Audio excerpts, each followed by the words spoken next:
Natapos ang ating last chapter sa Wistoria 1 and Sword, kung saan nag-umpisa ng mag-ensayo sina Will Surfort at ang iba pa sa kani-kanilang faction.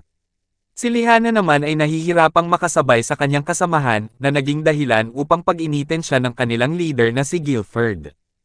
Ipinakita din na ang nasa likod ng kaguluhang nangyari sa Terminaria ay ang organisasyon ng Gotia na pinaghihinalaan ni Ceridwen at Sera. Ngayon, atin nang simulang talakayin ang susunod na chapter ng Wistoria 1 and Sword, at ito ay ang chapter 42.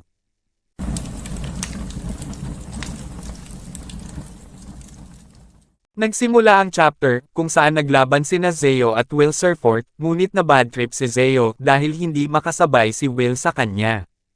Sinabi sa kanya ng Wand of Thunder na yan na ba ang kakayahang meron ka, habang humingi naman ng tawad ang ating bida sa kanya.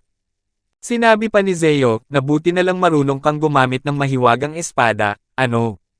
Kailangan lang kitang sanayin. Magagawa mong talunin ang sino mang haarang sa'yo kapag natapos na akong palakasin ka. Hanapin mo ako kapag natapos mo na ang pagsasanay ni Guilford para makapaglaban tayo, naiintindihan mo. Simula ngayon, matatapos ang mga araw mo kasama ako. Hindi naman inasahan ni Will ang plano sa kanya ng Wand of Thunder, at nung makaalis na ito ay bumangon si Will at sinabi sa kanyang isipan na ang pakikipaglaban sa isang Magi Evander ay sobrang hirap. Sapat na ang pagsasanay ng faction, ngayon, kailangan ko pang idagdag ang araw-araw na sparring sessions kasama si Zeo, paano pa ako magkakaroon ng oras para mag-spy neto. Narinig ni Nanaro, Olgan at Milia ang sinabi ng Wand of Thunder kay Will. Sinabi ni Milia na naiintindihan kung matibay ang batang yan, pero bakit siya ang nakikipag-spar kay Great Mage Zeo? Hindi makatarungan. Sinaad naman ni Nanaro na ang bagong kasapi na iyon ay napakatalentado, habang sinambit ni Olgan na oo, napakagaling niya. Pero siya ay. Ang tinutukoy nila ay si Lihana, kung saan ito ay nakahandusay na naman dahil sa kapaguran. Sinabi pa ni Olgan na baka siya nga ang kabaliktaran, talagang walang pag-asa, gaano na ba katagal simula ng first bloom, at hanggang ngayon ay nahuhuli pa rin siya. Buti na lang mas nakakayanan niya kaysa sa ibang mga baguhan. Sinambit naman ni Milia na sigurado akong aalis din siya at tatakbo papunta sa Upper Institute, tulad ng ibang sumuko, wala namang silbi ang manatili kung hindi mo kayang makasabay, ito ang Thunder Faction, hindi kayang tapatan tayo ng ibang factions. Sinaad ni Nanaro na si Great Mage Zeo ang pinakamalakas, kaya kailangan din nating maging pinakamalakas, mahina si Owen Zaus, ganito na ba ang Knights of Thunder ngayon? Matapos nilang pag-usapan si Lihana, ay inilipat ang scene sa Thunder Faction Men's Bath. Si Will Surfort ay naliligo kasama ang kanyang pusa na si Kiki. Sinabi nito na isang buong araw ng tuloy-tuloy na pagsasanay, sa wakas, tapos na, mga baliw ang mga mages ng Thunder Faction, hindi, mag-isip ng positibo. Masisipag sila, at wala ni isang kaina-hinalang mage sa kanila. Sa palagay ko nga na siguro ay wala. Napansin ni Will Surfort na may ibang tao sa paliguan at pinuntahan niya ito, upang humingi ng tawad dahil sa kanyang kaingayan. Bigla naman itong nagulat at sumigaw ng napakalakas, dahil ang tao na kasabay niyang maligo ay si Lihana. Tinakpan ni Kiki ang mata ng ating bida, habang sinabi ni Will kay Lihana, na alam mo naman na panglalaki ang palikuran na ito, di ba? Mistulang wala sa sarili si Lihana, at binubulong nito sa kanyang sarili, na isa lamang akong hamak na basura. Isang duwag at walang silbi. Sinabi ni Will Surfort na hoy Lihana, naririnig mo ba ang mga sinasabi ko? Patuloy namang bamulong si Lihana at sinabi na naging tanga ako na akalaing makakatulong ako sa pamilya ko, ako ang resulta kapag hindi mo nauunawaan ang sariling halaga mo. Sinabi ni Will sa kanyang sarili na hindi ko alam kung nasaan ang isip niya, pero tiyak na hindi ito narito. May kinuha si Will, habang patuloy namang nagsalita si Lihana. Sinabi nito sa kanyang sarili na binigo ko ang aking lola. Bigla namang nagulat ito dahil may tuwalya na bumalot sa kanyang katawan. Ang naghagis pala nito ay si Will Surfort at sinabi nito sa kanya na hindi ako tumitingin at wala rin akong nakita, pangako. Nagulat naman si Lihana sa nangyari at parang nanambalik na ang kanyang pag-iisip. Bigla namang napaupo si Lihana dahil na-realize niya na nakakahiya ang kanyang ginawa, habang sinabi sa kanya ni Will na gusto ko lang sanang sabihin na hindi ka basura, hindi ka duwag o walang silbi katulad ko. Ikaw ay isang kamangha-manghang mage at isang modelo ng knight, isang tao na pinagtitiwalaan at nirerespeto ko, kailangan mong maniwala sa sarili mo. Sinabi naman ni Lihana na baka mas mabuting ipagpatuloy natin ang pag-uusap na ito sa ibang lugar, sana ay okay lang sa'yo. Nag-usap ang dalawa sa Thunder Faction Dormitory, sa kwarto ni Will Surfort. Sinabi ni Lihana sa kanya na pasensya na, Will, mukhang basura ako at isang pervert. Sinambit ni Will na huwag ka nang humingi ng tawad, okay? Basta't bumalik ka na lang sa dati, please. Sinaad ni Lihana na hindi ko ma-imagine kung gaano kadismaya ang aking mahal na lola pag nalaman niya kung paano ako kumikilos ngayon. Tinanong ni Will na ang lola mo, siya ba ay mahalagang tao sa buhay mo? Tinignan ni Lihana si Will nang nakangiti at sinabi na siya ang tanging tao sa pamilya ko na nagkaroon ng tiwala sa akin, habang tinanong ni Will na ano ang ibig mong sabihin na tiwala. Itinuro ni Lihana ang kanyang mata at sinambit na nakikita mo bang kulay asul ang mga mata ko. Sa bahay namin, ang asul na mata ay tanda ng kawalang halaga. Ang dugo ng isa sa mga pinakamatapang na knight sa kasaysayan, si Dua, ay dumadaloy sa aming pamilya, kaya lahat ng mata sa pamilya namin ay kulay kidlat, maliban sa akin, gaya ng makikita mo, palaging pinagmumula ng sakit ng ulo ang mga mata ko mula pa noong bata pa ako. Ang mga miyembro ng aming pamilya ay may maiikli na buhay, hindi naiiba ang aking matapang na kapatid na babae, namatay siya 10 taon na ang nakalipas habang pinoprotektahan ang kanyang mga kasama. Ipinakita ang nakaraan ni Lihana, kung saan ito ay bata pa at nais niyang palitan ang kanyang namayapang ate, bilang ang bagong representante ng kanilang pamilya. Sinabi naman ng kanyang ama sa kanya, na Lihana, tama na, hindi na kailangan iyon. Labis na nalungkot si Lihana sa sinabi ng kanyang ama sa kanya, at napaluha din ito. Si Lihana ay nasa harapan ng kanilang bintana at sinabi sa kanyang sarili, na walang naniwala sa akin, maliban sa aking lola. Nilapitan ng kanyang lola ang batang Lihana, upang sabihan ito na lumapit sa kanya at babasahan niya siya ng libro. Umupo si Lihana sa mga hita ng kanyang lola, at sinabi niya sa kanyang apo, na huwag mong hayaang makapagpabahala sa iyo iyon, mahal ko, balang araw, magiging kamangha-manghang knight ka, alam ko iyon ng tiyak. Ang pagkakaroon ng mata ni Royce ang knight ay hindi isang simpleng pagkakataon lang. Ibinalik na ang scene kina Lihana at Will. Tinanong ni Will sa kanya na Royce, siya ba ang parehong Royce mula sa kwento ni Royce the Knight? Sinaad ni Lihana na narinig mo na iyon. Nakakagulat dahil hindi ito kilalang libro. Sinabi ni Will na mahilig si Elfie sa mga libro mula pa noong bata kami, nagbabasa siya ng marami, tulad ng Adventures of Demna at maraming iba pang kwento. Kung magkakakilala kayong dalawa, siguradong magkakasundo kayo ng maayos. Sinambit ni Lihana na mukhang may pagkakatulad ang Albus Lina at ako, dati rin akong mahilig magbasa ng maraming kwento tungkol sa mga knights noong bata pa ako. Pero ang kwento ni Royce ang talagang umakit sa akin, si Royce ay mahina, pero ginamit ang talino at magandang pag-iisip para makuha ang kalamangan at protektahan ang iba, kasama na ang prinsesa. Ang kwento ni Royce ay isa sa mga pinakamamahal kong alaala noong bata ako. Ako'y iniligtas ng aking lola at ibinigay sa akin ang larawan ng isang knight na maaari kong pagsikapan, si Royce ang gusto kong maging balang araw. Hinawakan ni Lihana ang kanyang pendant, habang tinanong ni Will kung ano ito. Sinabi ni Lihana na isang misericord ng Covenant, ito ay isang anting-anting na nilalayong magbigay ng kapayapaan sa isang knight. Ang mga nagdadala ng pangalang Owenzaus ay isinusuot ito sa lahat ng oras at patuloy na nag-iipon ng magical energy dito, upang matupad nila ang kanilang panata bilang isang knight ng may karangalan. Gusto ko sanang ipaalam sa iyo na balak kong gamitin ito kung hindi ka bumangon sa laban natin laban sa Grand Duke. Sinabi ni Will na seryoso. Pasensya na sa nangyari. Bigla naman itong napaisip at sinaad sa kanyang sarili, na mukhang si Lihana ay nakikipaglaban sa sariling mga demonyo. Sa kabila ng hindi magandang paghusga ng kanyang pamilya sa kanyang kakayahan, tinatawag pa rin siyang Miss Perfect, isang tunay na patunay sa kanyang pagsusumikap. Sinabi ni Will sa kanya, na Lihana, gusto kitang tanungin, paano mo tinutugunan ang pagtakbo para sa pagsasanay? Sinambit ni Lihana, na anong ibig mong sabihin na paano? Inilalagay ko ang lahat ng aking pisikal at magical na lakas sa pagtakbo ng kasing bilis hanggat maaari. Sinaad ni Will, na sige, sa susunod subukan mong bawasan ng kaunti. Napansin ko na habang binabantayan ko kung paano tumakbo ang ilang senior mages, wala ni isa sa kanila ang patuloy na gumagamit ng magic. Gumagamit sila ng kaunting magic hanggat maaari, sa pinakamahusay na paraan, tingin ko, ang layunin ng lahat ng walang kabuluhang pagtakbo ay upang wasakin tayo, ang gusto talaga nilang makita ay kung ano ang pipiliin nating gawin pagkatapos tayong masira. Tayo ba'y tatakbo? Tayo ba'y susuko? O tayo ba'y babangon, tulad ng isang matapang na knight mula sa kwento? Isang hindi nagbabagong pagsusumikap ang nagsasalita para sa sarili nito, at hindi ito nagsisinungaling, alam kong mayroon kang kakayahan, Lihanna. At kung hindi mo ako masamain, gusto ko ang iyong asul na mga mata, kumikislap ang mga ito tulad ng mga hiyas.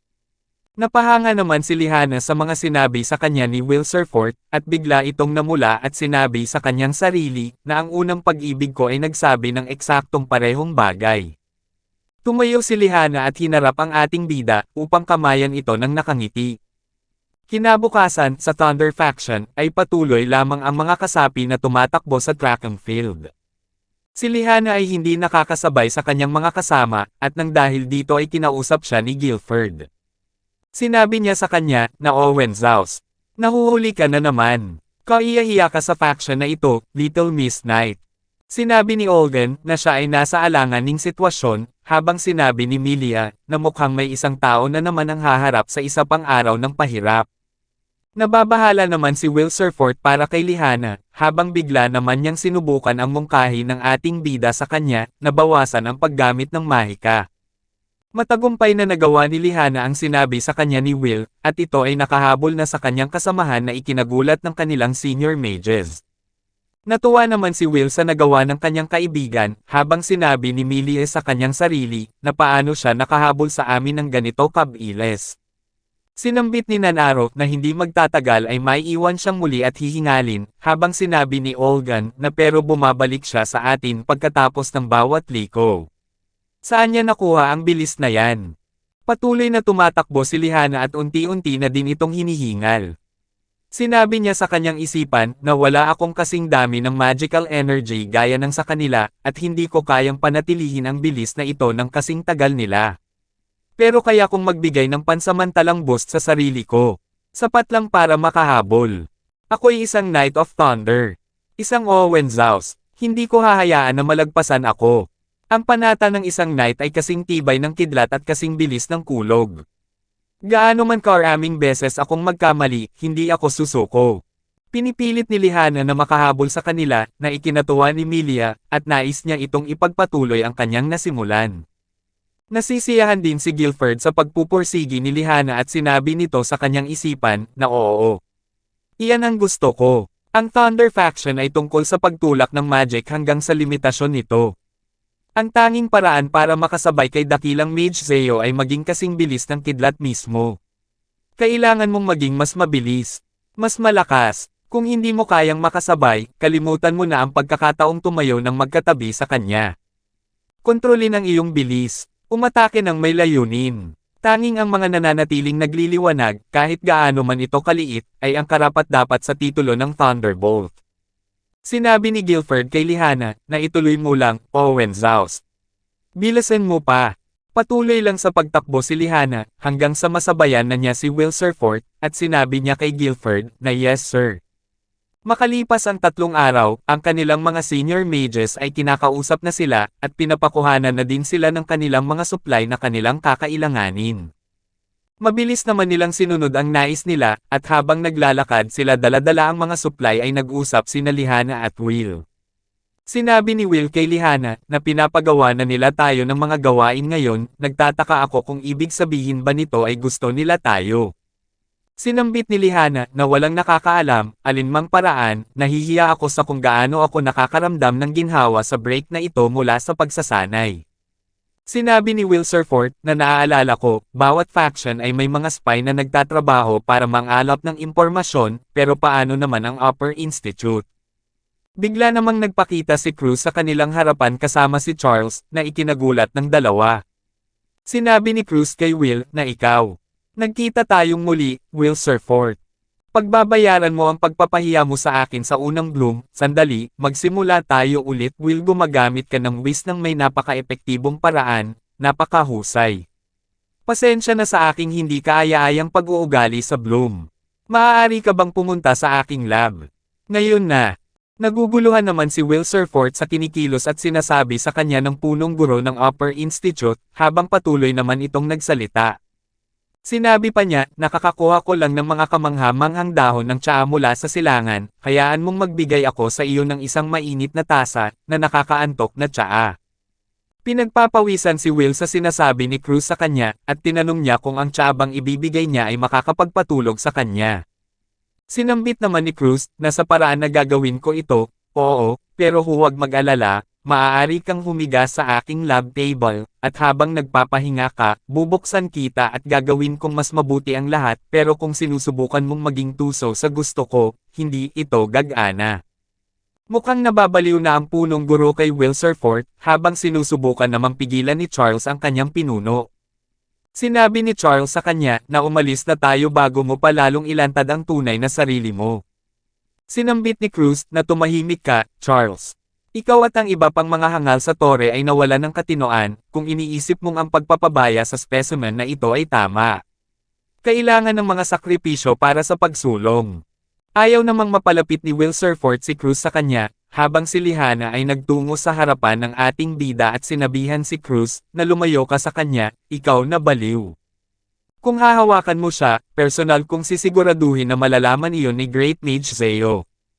Ikinagalit ni Cruz ang sinabi sa kanya ni Lihana at sinambit nito na makapal ang mukha mong bata ka. Wala ka bang paggalang sa sarili mo bilang isang high mage ng tore? Sinaad naman ni Lihana na wala akong ganoong paggalang sa sarili, sa katunayan, matagal nang nasira ang aking pride pero hindi ko kailangan ng pride para protektahan si Will. Pilit naman hinila ni Charles si Cruz at sinabi na kailangan na nating umalis Mr. Cruz. Tuluyan nang umalis ang dalawa, habang nakita naman ni Will si Julius at tinawag niya ito. Si Julius ay may dala-dala ding supply at sinabi sa kanya ni Will, na ang bag na yan ay mukhang mabigat, pinapatakbo din ba kayo sa inyong faction? Sinabi ni Julius, na oo, hindi ako makapaniwala na pinapagawa nila sa akin ang mga mabababang trabaho, ako'y namimili habang sina Lunais at ang iba ay nag-e-ensayo kasama ang tagapamahala. Sinambit ni Will, na habang nandito ka, gusto kong magpasalamat, ang tanging dahilan kung bakit ako kabilang sa faction ngayon ay dahil sa iyo, nakakalungkot nga lang dahil hindi ko naabot ang pagkakataong sumama sa iyo at kay Elfie. Talagang nagpapasalamat ako sa pagtulong mo sa akin, Julius. Sinabi naman ni Julius, na kung gusto mong ipakita ang iyong pagpapahalaga, gumawa ka ng isang bagay para sa akin. Sa susunod na nasa presensya tayo ni Elf Arya, ipagmalaki mo ako at bigyan siya ng magandang impresyon sa akin. Kailangan kong mapalapit sa kanya kung gusto kong maging tagapagmana niya. Sinaad ni Will Surfort na magiging mahusay kang tagapagmana, Julius, habang sinabi ni Julius, na syempre naman, ang pangalang Julius Rinberg ay kilala sa kahusayan, kapag umabot ako sa tuktok, siguro'y isasama kita bilang isang tagapaglingkod.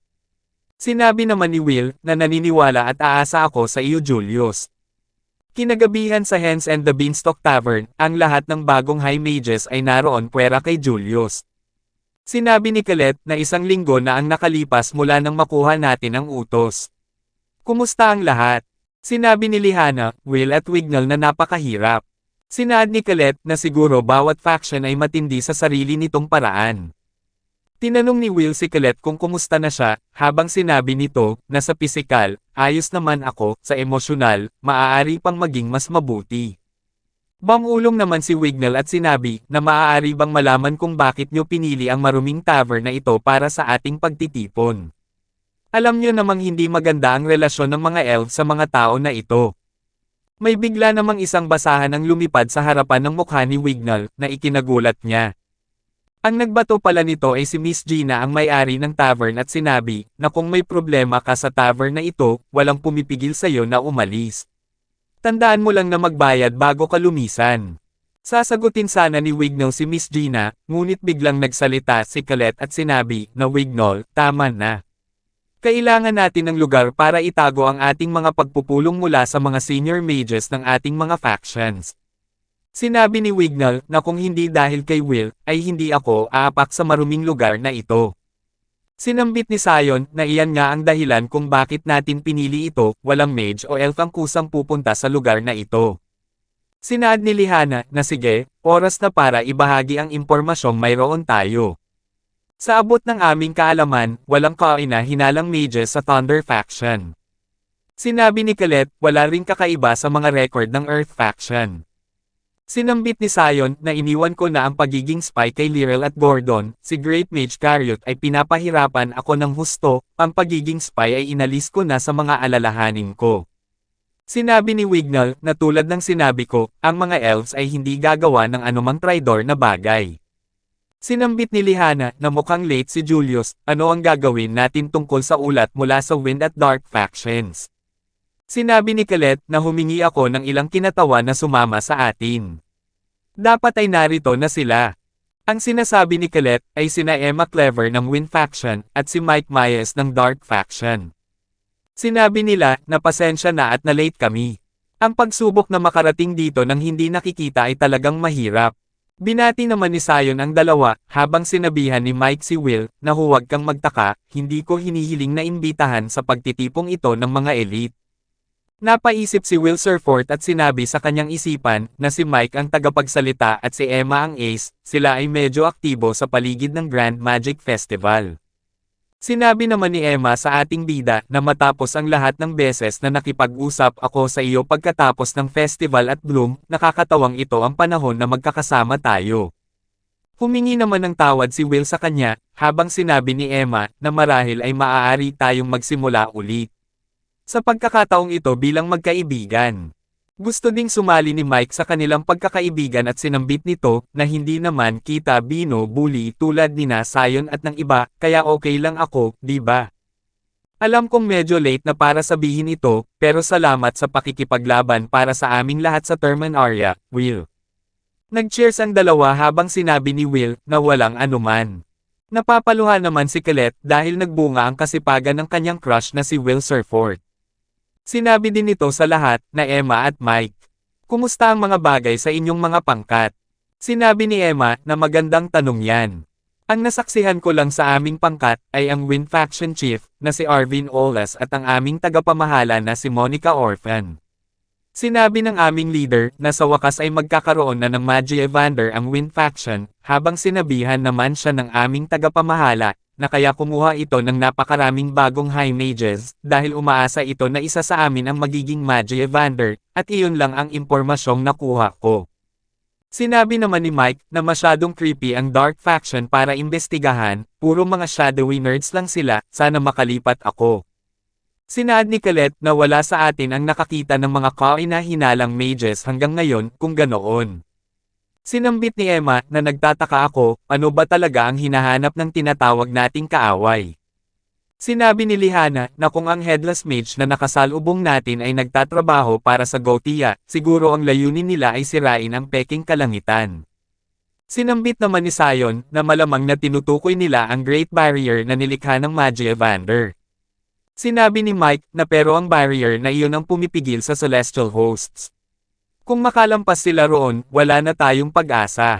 Bakit kaya gusto ng Gotia na sirain ang barrier? Sinabi naman ni Will sa kanyang isipan na bakit nga ba? Walang nangyayari dito, kailangan namin ng higit pang impormasyon, siguro wala kaming ibang pagpipilian kundi magpatuloy sa pagsasaliksik. Kinausap ng ating bida si Colette at sinabi na sobra ng late si Julius Rinberg, habang sinaad ni Colette na oo, lampas na siya sa oras ng ating nakatakdang pagpupulong. Sana ay okay lamang siya. Ipinakita ang Great Barrier na nagliliwanag, habang si Julius Rinberg ay nasa sulok, at ito ay labis na duguan dahil sa kanyang natamong pinsala sa kanyang dibdib. Itinaas niya ang kanyang wand at sinabi, nasabi ko na nga ba, hindi talaga ako nababagay na maging mabait, Ana. Dito na natatapos ang Chapter 42 ng Wistoria Wand and Sword. Paki-like and follow naman po ng ating Facebook page, nasa description po yung link. Muli huwag kalimutang mag-like, comment, share at subscribe sa ating channel. Salamat.